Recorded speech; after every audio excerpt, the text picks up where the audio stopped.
Нурсултан Назарбаев 29 жылдан берки президент.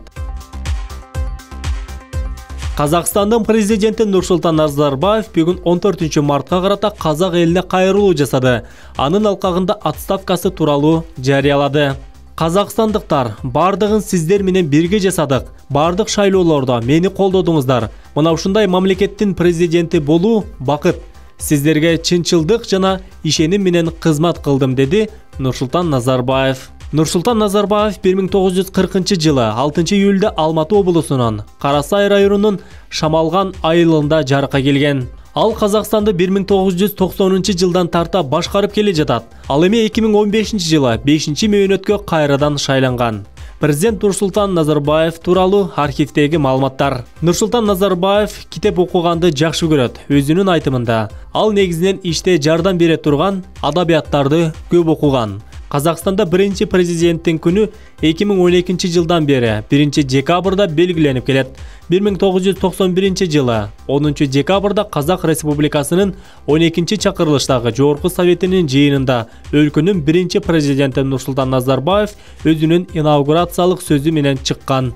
2015 жылдын 16 апрелинде кезексиз парламенттик шайлоо өтүп, андан Нурсултан Назарбаев 97,7% добуш менен кайрадан президент болуп шайланган. Нурсултан Назарбаев постсоветтик өлкөлөрдүн лидеринин арасынан бийликтин башында турган рекордсмендердин бири. 1989-1991 жылдары Қазақстандын Коммунисттик партиясынын Борбордук комитетинин катчысы, 1990-91 жылдары Казак СССРнин президенти, 1991 жылдын 10 декабрынан тарта көз карандысыз Қазақстандын президенти. Нурсултан Назарбаевдин жубайы Сара Назарбаева кесиби боюнча инженер-экономист. Ал эми бул сүрөт Нурсултан Назарбаевдин президент кезиндеги иш бөлмөсү.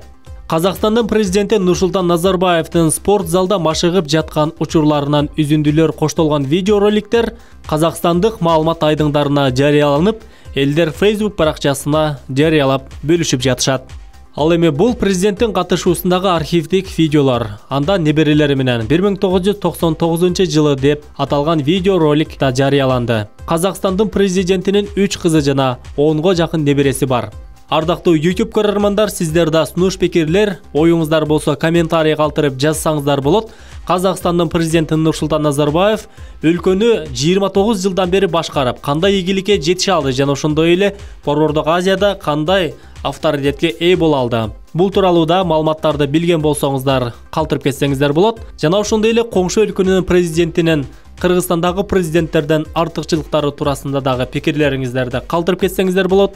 Жалпысынан алганда 29 жылдан бери Қазақстанды башкарган Нурсултан Назарбаевга кандай бааңыздарды берет элеңиздер? Ага улай эле мындан аркы Қазақстандын келечеги кандай болот деген суроону кое кетейин. Булак баракелде.